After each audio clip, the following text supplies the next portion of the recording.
You gave it a name. Don't act like you didn't. Maybe it came out naturally, the way a nickname does between people who have spent enough time together that formality starts to feel absurd.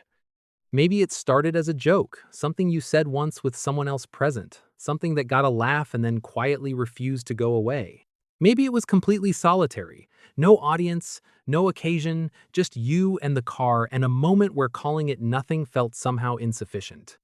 Whatever the circumstances, at some point you looked at something manufactured by strangers on a production line, designed by engineers thinking about torque curves and crash ratings, and not about you specifically, and you gave it a name like it was a living thing. And the part that is slightly harder to dismiss than you would prefer, you were not being ironic. You meant it. Some part of you still does. That impulse deserves more examination than it usually gets.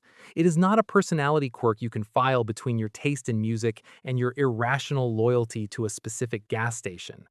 It is a window into something specific about how your mind organizes the world, how it draws the line between what matters and what doesn't, and how it handles the strange emotional territory of spending enormous amounts of time alone inside a machine. By the end of this, you are going to understand exactly what naming your car actually reveals about you. Some of it will feel obvious in retrospect. Some of it will sit with you a little longer than you expected. Before the specific types are worth exploring, the thing underneath all of them needs to be said directly.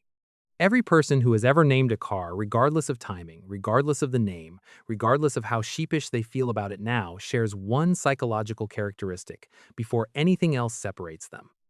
They cannot sustain prolonged, intimate contact with an object without eventually granting it some form of interiority. Not because they are confused about reality, not because they genuinely believe the car has feelings in any literal sense, but because a certain kind of mind cannot do what you do inside a car day after day without the categories starting to soften.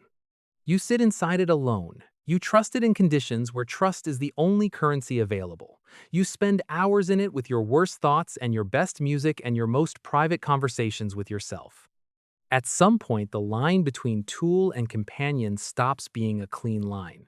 You know the car is not alive. You just find, in specific, unguarded moments, that you are not entirely behaving as though that settles the matter.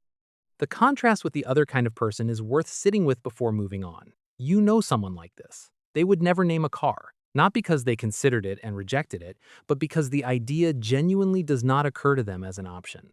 These are people who relate to their vehicles the way they relate to the rest of their appliances with a practical clarity that is, if you are being honest, probably quite peaceful to live inside. They buy a car for reasons that make sense on paper. They drive it for years. They trade it in when the math says it is time, and they do not look back at it as they walk away, which is absolutely a thing that some of you have done. The transaction ends cleanly. No adjustment period. No small grief. No feeling that something which knew you has gone to live with someone who will not appreciate it properly. They are not emotionally stunted. They just drew a clean line around what counts as a relationship, and a car did not make the list. You drew that line somewhere else, possibly considerably further out. Now the first profile. Some of you will have identified yourselves before the paragraph has finished. The person who names the car on the drive home from the dealership has done something psychologically interesting and slightly audacious. Nothing has happened yet. The car has not gotten you through a bad winter.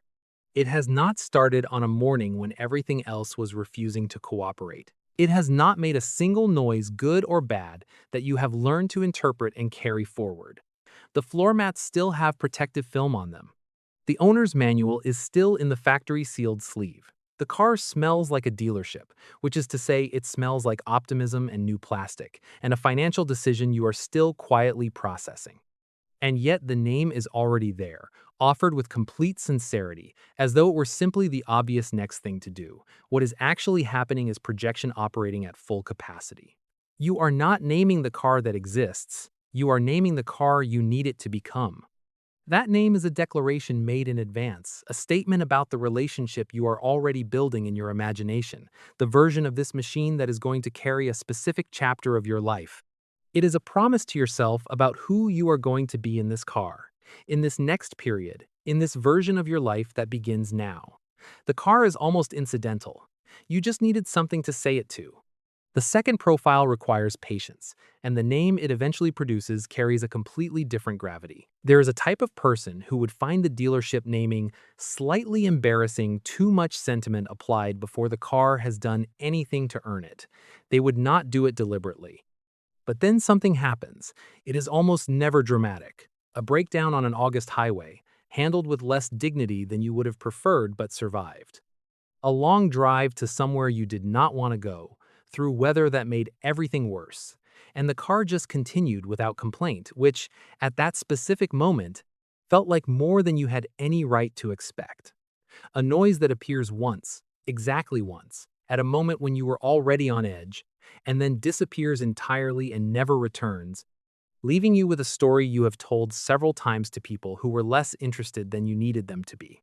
A morning where everything suggested the car should not start, and it started anyway, and you sat there a moment longer than necessary before pulling out. None of these are profound events. They are mechanical events with rational explanations that have nothing to do with loyalty or character. But the human brain does not reliably honor that distinction. The shared ordeal, even a completely one-sided one, even a fictional one by any strict accounting, produces an attachment that functions identically to the attachment formed between people who have been through difficult things together. The name that comes after that moment was not assigned. It was recognized. It arrived because it was already true and you were just catching up. The third profile is the most common and the least visible, for reasons that are entirely the point. They have a name for their car. They have had it for some time. They use it freely when alone out loud sometimes, internally always, in the running private commentary that most people maintain and almost no one discusses. They might use it when reasoning with the car in a parking structure at midnight. They might use it when something is wrong and the register of speaking shifts from casual to something closer to genuine concern. They might use it in the particular quiet of a long solo drive, when the car feels less like a vehicle and more like the only consistent presence in a day full of friction. But they would not say it in front of another person, not because they think the behavior is wrong, not because they have examined it and found it embarrassing, but because saying a car's name out loud to another person is a specific kind of social exposure that goes well beyond the car. It signals that your inner life extends into territory most people keep fenced off. It reveals that you form attachments to things that cannot return them. It shows, more plainly than almost any other small admission, that you are someone for whom continuity matters, someone who finds meaning in things that stay, that carry history, that hold some record of where you have been, even if they cannot say so. That is a real thing to let someone see. So the name exists, it is used freely in private, it just lives behind a door that stays closed when company is present. Here is what nobody tends to say plainly about all of this. The car does not benefit.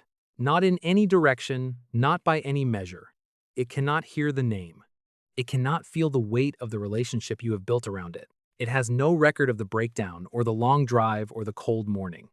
The entire structure, the projection, the earned identity, the private acknowledgement, the careful public silence exists exclusively inside you, constructed and maintained entirely by you for reasons that have almost nothing to do with the car and almost everything to do with how you manage time and memory and the particular human need for things that remain constant when everything else is in motion.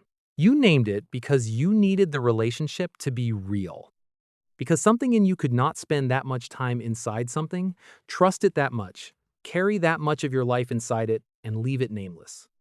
And the quiet truth underneath all of it is this. In the only way that actually matters to a person sitting alone in a car on a dark road at night, the relationship is real. You made it real. That has always been the only way anything like that gets made.